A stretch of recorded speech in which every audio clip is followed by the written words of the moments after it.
Hello and welcome back to CSS without tears. और आज की इस वीडियो में हम एक्सप्लोर करेंगे मार्जिन को। तो आ जाओ नोट्स व्यू में। अच्छा, अब पैडिंग वाली वीडियो अगर आपने मेरी देखी है तो उसमें मैंने एक्सप्लेन किया था कि padding is to add space inside elements. ठीक है, यानी अगर आप एक एलिमेंट के अंदर थोड़ी सी स्पेस डालना चाहते हैं तो उसके लिए आप यूज करेंगे पैडिंग। अच्छा, अब मार्जिन जो है it is the opposite of that. और ऑपोजिट कैसे है कि अगर आप एक एलिमेंट के बाहर स्पेस डालना चाहते हैं ना तो उसके लिए आप यूज करेंगे मार्जिन। और ये इसका यूज केस ये है कि for example if you want to add spacing between elements तो उसके लिए आप मार्जिन यूज करेंगे। ठीक है, अब इसकी एक विजुअल डेमोन्स्ट्रेशन ये है कि फॉर एग्जांपल आप एक बॉक्स बनाते हैं, एक डिव है, उसके अंदर आपका कंटेंट है A, और अगर आप एक और डिव बनाएंगे ना उसका कंटेंट भी होगा तो नेचुरली वो बिल्कुल उसके साथ ज्वाइन होगा। ठीक है, और आप ये नहीं चाहते। What margin will do is, इसको मैं थोड़ा सा एडजस्ट करूं, मार्जिन क्या करेगा कि यहाँ पे आपका A एलिमेंट होगा और अगर आप इसको बॉटम से मार्जिन दें तो A और B के दरमियान में स्पेस आ जाएगी। ठीक है, तो excuse my poor drawing skills, लेकिन I hope you get the idea. तो अब हम देखते हैं कोड व्यू में कि इसको इम्प्लीमेंट कैसे करना है। अच्छा, तो अगेन सिंपली मेरा ये एक बहुत सिंपल सा कोड है। इसमें मेरा एक डिव है, इसमें मैंने इसके अंदर A कंटेंट लिखा है और एक और डिव है, मैंने इसके अंदर B कंटेंट लिखा है। ठीक है, मैं लिखूँगा बैकग्राउंड कलर AAA दोनों को, और लेट से मैं इनको थोड़ी सी पैडिंग दे देता हूँ। अब आपको पैडिंग अगर आपको नहीं आइडिया तो गो वॉच माय पैडिंग वाली वीडियो, उसमें आपको आइडिया हो जाएगा कि पैडिंग क्या चीज़ है। अच्छा, अब मैं अगर चाहता हूँ ना कि इन दोनों डिव्स के बीच में गैप हो, ठीक है, तो what I will do is simply मैं कहूँगा डिव को मार्जिन बॉटम।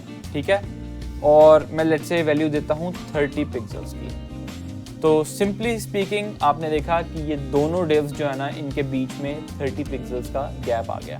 ठीक है, अब ये चूंकि दोनों डिव्स पे अप्लाई हो रहा है इसलिए इसके बॉटम पे भी 30 पिक्सल का मार्जिन है और इसके बॉटम पे भी 30 पिक्सल का मार्जिन है। अब मैं इसके बाद डिव नहीं बनाता, I will just simply write some text.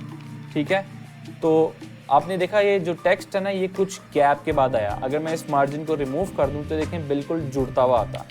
तो दिस शोज कि इस डिव के नीचे भी मार्जिन लगा हुआ है। अगेन आप मार्जिन को भी चारों तरफ डायरेक्शंस में अप्लाई कर सकते हैं। आप लेट से कहते हैं मार्जिन टॉप, तो इसका इफेक्ट मोर और लेस सेम है।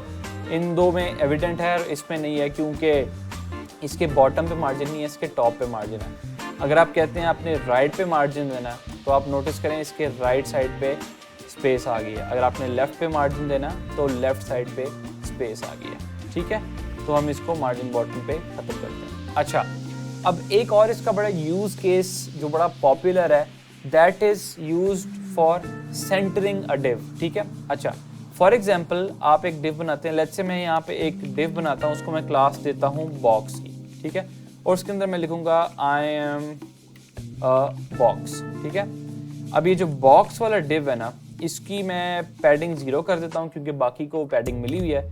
इसका बैकग्राउंड कलर मैं रख देता हूँ रेड।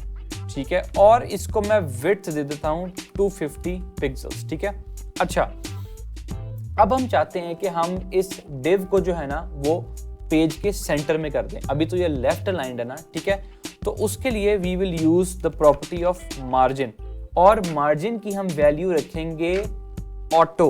बेसिकली इसका क्या मतलब है कि लेफ्ट और राइट पे जो है ना वो ऑटोमेटिक मार्जिन डाल देगा इक्वली, ताकि ये जो डिव है ना ये आपका सेंटर में आ जाए। ठीक है, तो उसके लिए मैं लिखूंगा मार्जिन लेफ्ट ऑटो, और again I will give it a value of margin right auto. Oh spelling मेरे गलत है यार, आई एम सॉरी, ऑटो।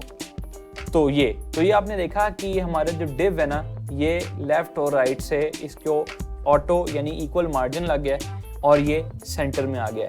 तो ये मार्जिन की बहुत ही पॉपुलर और वाइडली यूज केस है apart from adding spaces between elements. ठीक है, फिट हो गया। तो या this is all about margin, और मार्जिन का सिर्फ और सिर्फ यही काम है to add spacing between elements. और इसका जो एक यूज़ केस है is to centre an element inside the page, ठीक है। तो I hope you like this video और आपको समझ आई उसकी।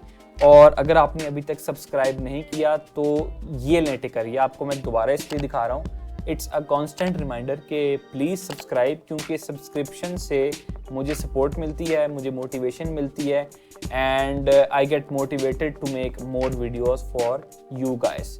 तो अगर पसंद आई है तो इस वीडियो को शेयर करो और stay tune for the next video, उसमें हम मज़ीद CSS को एक्सप्लोर करते रहेंगे। तो until next time, bye bye.